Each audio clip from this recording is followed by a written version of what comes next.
देखिए सिद्ध करें 1/v बराबर 1/u प्लस 1/f। ये सिद्ध कैसे करते हैं हम लोग ना, उससे बारे में अपना भाषा में सरल भाषा में आप लोग को हम सिखाते हैं। देखो ये हालांकि पूछता है 5 नंबर में, 2 साल से पूछ नहीं रहा है, लेकिन इस बार चांस है कि 5 नंबर में पूछेगा। ये अवतल दर्पण वाला सिद्ध है। उत्तल का भी अलग होता है, ये अवतल दर्पण का है। इसमें क्या करेंगे हम लोग, एक दर्पण को लेंगे, अवतल दर्पण को, इस पे एक मुख्य अक्ष होता है, एक वस्तु को लिए है, इस वस्तु से एक किरण गुजारे हैं ए बिंदु पर, और दर्पण से परावर्तन के बाद मुख्य अक्ष से होकर गुजरा है। देखो हालांकि आप लोग बोलिएगा सर जी अगर यहाँ से किरण जाएगा तो फोकस से गुजरेगा, नहीं। देखो जब अगर मुख्य अक्ष के समांतर कोई किरण आता है ना, मुख्य अक्ष के कोई समांतर किरण आता है तो फोकस से होकर गुजरता है, और कोई फोकस से होकर कोई किरण जाता है तो मुख्य अक्ष के समांतर गुजरता है। लेकिन हम यहाँ मुख्य अक्ष के समांतर गुजारे नहीं है, हम सिर्फ एक वस्तु को लिए हैं और यहाँ से किरण गुजारे हैं, और दर्पण से परावर्तन के बाद यानी मुख्य अक्ष से होकर गुजरा है, जिसे हम आई बोले हैं। आपको पता है जब दो रेखा आपस में टकराता है ना, जहाँ पे कटता है वहां पर प्रतिबिंब का निर्माण होता है। तो प्रतिबिंब बनता कहाँ है, इस बिंदु पर, आई बिंदु पर बनता है। ठीक, देखो इसमें आप लोगों को क्या करना पड़ेगा, सबसे पहले मानना पड़ेगा। मानिए क्या, माना कि एम और एम डैश एक अवतल दर्पण है, जिसके मुख्य अक्ष पर स्थित बिंदु O से निकलती हुई प्रकाश की किरणें दर्पण से परावर्तन के बाद मुख्य अक्ष के I से गुजर जाती है, यानी मुख्य अक्ष के I बिंदु से गुजर जाती है। दूसरे किरण वक्ता केंद्र से होकर बिंदु A से परावर्तन के बाद उसी केंद्र से होकर गुजर जाती है। यानी आप लोगों को पहले इतना लिखना पड़ेगा, फिर 5 नंबर मिलेगा। ठीक, इसके बाद हम देखो इसमें आप लोग देखते होंगे इसमें कौन बनता होगा। एक कौन बना OAI और एक बना है CAI, इसी कौन से हम लोग सिद्ध कर देंगे। ठीक है ना, सबसे पहले देखेंगे हम लोग OAI से। तो OAI में देखेंगे तो देखो OAI में क्या है कि अल्फा बराबर क्या है, अल्फा और 2 थीटा। देखो ना यहाँ से वो काटा और इस कोण बना, देखो यहाँ से काटे हैं थीटा कोण बना है, लेकिन आप इस कोण पर देखिए, ऐसे देखिए, इस कोण पर देखिए तो ये 2 थीटा है, इस कोण से क्या 2 थीटा है। ठीक, तो लिखेंगे अल्फा प्लस 2 थीटा, 2 थीटा एक अंतःकोण है तथा गामा वाई कोण है। देखो इसके लिए मान लो क्या, यहाँ मुख्य अक्ष है और ये अल्फा है, ये और ये अंतःकोण है। आप लोग क्लास 7 में अंतःकोण पढ़े होंगे और बाई कोण पढ़े होंगे। और ये क्या, ये बाई कोण है, ये दोनों अंतःकोण है, ये बाई कोण है। देखो यही लिखे हैं अल्फा एवं 2 थीटा एक अंतःकोण है तथा गामा बाई कोण है। तो अल्फा प्लस 2 थीटा बराबर गामा, इसको हम सीधा कर लेंगे, गामा बराबर हो जाएगा अल्फा प्लस 2 थीटा। इसको समीकरण 1 मान लेंगे, इसको समीकरण 1 मान लिए। अब देखेंगे हम CAI में, पहले देख चुके OAI में देख लिए हैं, अब देखेंगे CAI में देखेंगे।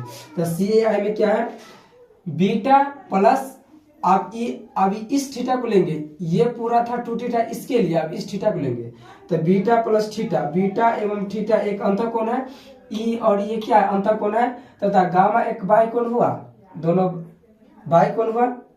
तो लिख लिया है बीटा एवं थीटा एक अंतःकोण है तथा गामा बाई कोण है। तो बीटा प्लस थीटा बराबर गामा, इसको सीधा से हम लोग लिखे, यानी हम थीटा के मान यहाँ से निकाले। तो थीटा के मान जैसे निकालेंगे तो गामा ये प्लस में इधर जाएगा तो माइनस में, समीकरण इसको 2 मान लिए हैं और समीकरण 2 माने हैं। अब क्या करेंगे हम लोग कि समीकरण 1 में थीटा के मान रखेंगे। तो लिखिए समीकरण 1 में थीटा के मान रखने पर तो गामा है, गामा समीकरण 1 को पहले हम लोग क्या किया है लिख लिए हैं। तो गामा समीकरण 1 क्या है, गामा बराबर क्या होगा अल्फा प्लस 2 थीटा। तो गामा बराबर क्या होगा अल्फा प्लस 2 गुने थीटा का मान कितना है, गामा माइनस बीटा है, तो लिख लिए गामा माइनस बीटा। फिर गामा बराबर क्या होता है, अल्फा प्लस 2 गुना किए हैं, 2 में गामा से गुना होता है 2 गामा, प्लस माइनस माइनस 2 में बीटा से गुना करेंगे तो 2 बीटा। इसके बाद हम इस माइनस वाला को है ना प्लस कर दिए, यानी 2 बीटा को बाहर निकालिए। तो आपको पता है कि जो माइनस रहता है वो बराबर से इस साइड आता है तो प्लस में आ जाता है, तो -2 बीटा प्लस में आ गया बराबर अल्फा प्लस 2 गामा, इधर का क्या प्लस में है, इधर प्लस में है, और इधर गया तो माइनस में गामा हो गया है। ठीक, अब देखो यहाँ से यहाँ घटा लिए हम, तो 2 बीटा बराबर क्या हो गया, ये अल्फा, और यहाँ इसको घटाएंगे तो कितना हो जाएगा, गामा हो जाएगा। समीकरण 3 मान लेंगे। आप कभी सूत्र पढ़े होंगे कि कोण बराबर होता है चाप बट्टा त्रिज्या, तो क्या लिखेंगे, हम जानते हैं कोण बराबर चाप बट्टा त्रिज्या। देखो कोण बराबर चाप बट्टा त्रिज्या, तो समीकरण 3 से हम लोग लेंगे, तो 2 बीटा बराबर अल्फा प्लस गामा, समीकरण 3 को यहाँ लिख लिए। देखो 2 गुने, आप ये वाला सूत्र को प्रयोग करेंगे, आपको पता है कि कोण बराबर क्या होता है, चाप बट्टा त्रिज्या। तो ये बी क्या है, एक प्रकार के कोण है, बी क्या है, बीटा क्या है, कोण है ना। तो देखो कोण के लिए चाप कौन हो जाएगा, कोण के लिए चाप ये हो जाएगा, ठीक, और इस कोण के लिए ये त्रिज्या हो जाएगा ना, चाप ये हो जाएगा और त्रिज्या ये हो जाएगा। आप लोग मैथ में पढ़े होंगे ये सब अच्छा से कहानी, चाप ये हो जाएगा, त्रिज्या ये हो जाएगा।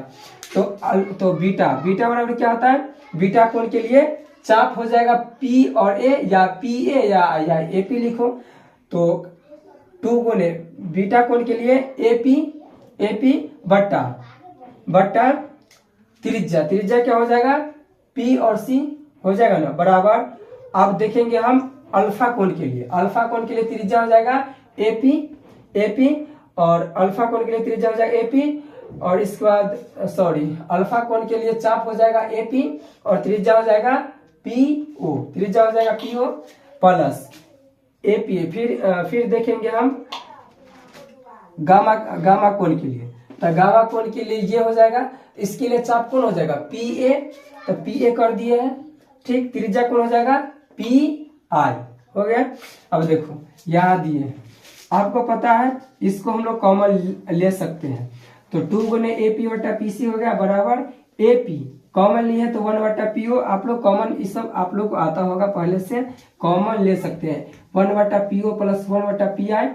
इसके बाद एपी से एपी कैंसिल हो गया, बच गया 2 गुने 1 बटा पी सी बराबर 1 बटा पीओ प्लस 1 बटा पी आर।